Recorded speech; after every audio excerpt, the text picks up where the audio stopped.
if there is any, Mary? Well, I think every religious tradition says there's value in suffering. I mean, the great question of all religions is suffering. Why do bad things happen to good people? Why do good things happen to bad people? Why do we die? Why do children die? I mean, why bad things happen is a perennial question. The question of suffering is a perennial question. And the question is if I even anticipate suffering. I mean, I think that that's the question with the assisted suicide as well. If I anticipate that my life might include suffering, can I end my life? So I'm not suffering, but I anticipate that if I continue to go in this direction, So I think that's my argument with dying with dignity. What does dignity mean linked to assisted suicide? Does that rob dignity of any kind of meaning at all? But I think that sort of if I'm even anxious about my death, I can preempt the anxiety. I don't know what that means. What does it mean about my living? What does it mean about the value of my life? What we think about dying ultimately says what we think about living. I really believe that that's true. Mm-hmm. Do you see that connection, or what would you take issue with? Well, I would say that I think we ought to consider Brittany's situation. She would have surely become something other than herself. And if she was able to die prior to experiencing extraordinary pain, I'd like to hear what's undignified about that. I don't know Brittany's story, and I don't know the situation. Okay. I'm saying the question is, if you blow that out, does that mean that on the day of diagnosis of Alzheimer's, of early onset Alzheimer's, that I say, I'm not doing this? Yeah. And I get pills and I take it and I'm done. Why not? If I say, well, I'm just raising the question. If I get diagnosed with kidney disease and I know that the end game is dialysis, which will be painful and horrible, and I know you said you had people on dialysis 30 years, but it's painful, it's bad, it's going to be inconvenient for my family, it's going to cost a lot of money, I'm not doing it. What does living mean? What does life mean? I'm not trying to glamorize suffering in any way, but what does it mean to live on this earth? What does that mean? So I'm trying to figure out what the church's position, or what the traditional sort of natural law argument is there. What would then not allow me to do that? Well, I mean, I think a classic thing would be the connection with the community. Apart from treating classic thing would be to as say that you don't get to end your living, but you don't have to extend your dying. I mean, I think that's what the ethical and religious directives would say: is you don't have to extend your dying, but you don't. So you have a right to say, I'm not taking any more treatment. You have a right to say, at some point, I don't want to take dialysis anymore. Where it is right now, there's no benefit. Why can't we extend the right to end the life peacefully and without pain, in the way that Brittany did? Well, there's a distinction made that's held up in Catholic tradition between active and passive, and that the active pursuit of one's death is not allowed because it's an offense against the gift of life and the most basic end of life itself. Okay, is the continuation of here life. we go. But one can only say that life is a gift if one believes in God, and we're now imposing a religious perspective on it. But cannot a natural law case be made apart from revelation? Well, that sure. One shouldn't do this. I mean, I love talking about natural law with students because I'll ask, what's the most basic thing that a living thing does, or can do that would be good for that living thing? And they'll talk about enjoying things, having tasty meals, or sex obviously comes up too. But then eventually it gets down to continuing living is the most basic good thing that a living thing can continue to do. And so, acting against that basic end seems to be acting against the very nature of being a living thing, and so you should act against it. Unfortunately, with a lot of people who are dying, they're not that kind of living thing because their brain gets destroyed. So if someone loses the ability to control herself, even her thoughts, that might not be a kind of living that she values. I thought when you said she ceased to be herself. She feared ceasing to be herself. Right. Well, and she even, in some of her videos, she says, I no longer recognize myself. She'd gained some weight, she is having these seizures. She was given medication to make her look like that. Right. And I think that's a really interesting claim. How can you cease to be yourself?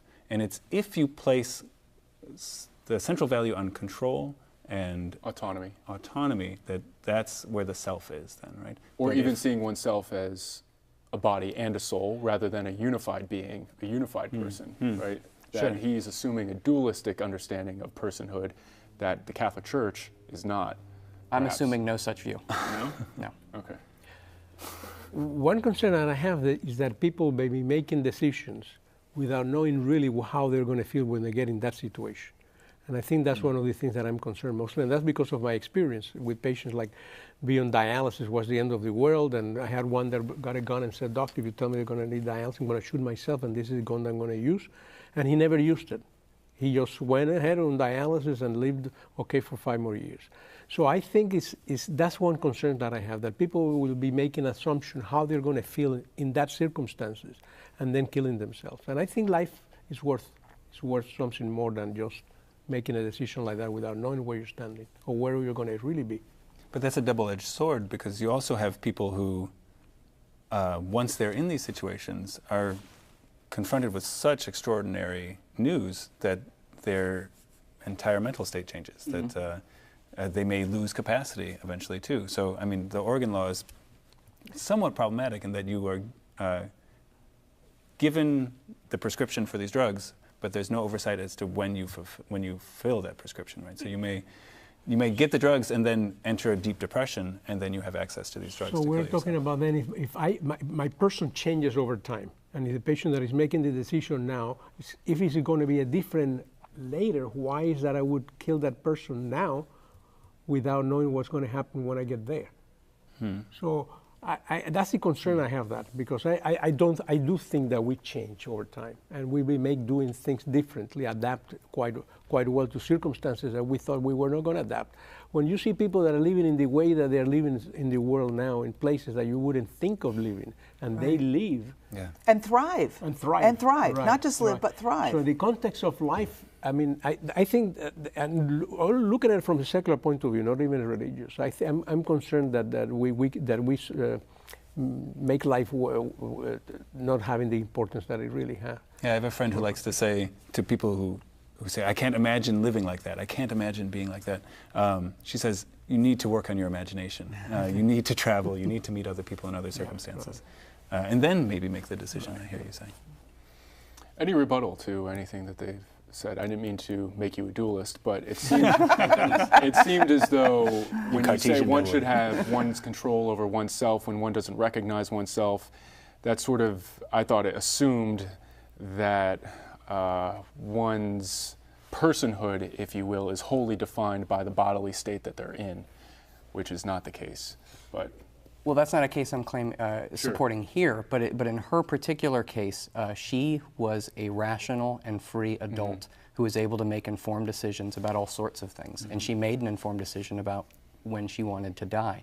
And if the tumor were allowed to progress, then she would have possibly no longer been able to control herself in any way. And her life would not, to use her words, be the sort of thing that she had before. I think she even spoke about her life being destroyed.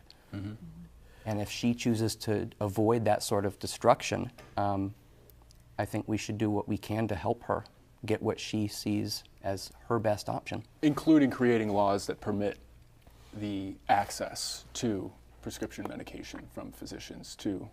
Yes, I think that I hope that we'll see these sorts of laws in all of our states, so that all patients who are facing agony or currently experiencing it could choose to have hope and continue to be part of a community to face that pain and continue to fight. Or if they choose to no longer experience the pain, they can avoid unwanted suffering and live on their own terms and die on their own terms. And there are fairly strict parameters for the laws that are set up, at least in the United States, where it's not willy-nilly, I decide I'm done living and I want to die. Right. I mean, these are terminally ill patients with 6 months left to live who are competent to make these decisions. And they get asked about this decision in person. They have to talk about it. They have to write about it. They've got to have witnesses. So it ends up being quite a team effort where everyone is trying to act in the best interest of the patient. But I think it leads to, like Mary was talking about, a conversation about what qualifies as a life worth living. And I think Mary's right to say that we can't do this in total isolation, that as a community, when we start to say there are some lives that are not worth living, are we doing that across the board, or is this up to each individual person to decide it? I mean, I think that's where when we start talking about legal matters, I think that's the really key question there. And who decides? In practice, as we saw with Brittany, she got to decide. Right, right. But in many cases of suffering, the individual person might not get to decide. So does that mean that they don't have access to the same capacity to end their life? I mean, I think there's a lot of questions. Or even her decision isn't made in total isolation, though, right? She's making it as part of an American culture that is sustaining certain values. And we're an incredibly diverse and incredibly messy culture. But, and I mean, she's from California. I'm sure she had a local community in her family, a larger community that she's involved with there. But what are the values that the community upholds? Because we cannot hold values by ourselves. It's just, I believe it's not something that we can do in total isolation. The problem with laws like that is that it assumes that everybody will have a similar circumstances. And I think there are many places and times where a patient says, I don't want to be in that situation, but the family says, we'll take care of you. And then you are kind of breaking that compassion, that relationship, that I think that's your point, is that's something that we need to be concerned about. And not even in a religious point of view, just a secular, totally secular, that we want to maintain that caring. And not say, no, don't do it because it imposes a burden on other people. And that's one of the reasons people want a physician-assisted suicide, because they don't want to be a burden to the family. And that's a good thing, but it depends on the family, the circumstances of the family. Yeah. It's very easy to attach oneself to these right movements in American culture, right? When we hear we need a right, or we have a right, or we're owed a right to something, we can easily latch on to this bandwagon, this argument, right? And I think we need to be more prudent and have this conversation, I guess, with respect to family values, communal values, and sort of what we see ourselves as a culture of life, a culture of hope, a culture of freedom and of liberty, but how do we balance? And that it's a conversation. I think what we end up with is, do you think it's right or wrong? Did she do the right thing or did she do the wrong thing? Rather than, it's a much more complicated conversation. Right. The level of family support or not of family support, the sense of aloneness or isolation that being sick can cause, that some people would experience.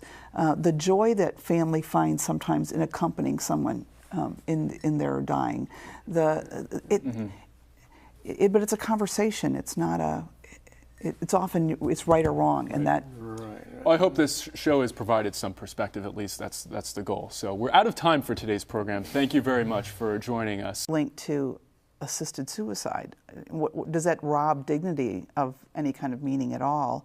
But I think that sort of, if I'm even anxious about my death, I can preempt the anxiety. I don't know what that means. What is? If there is any.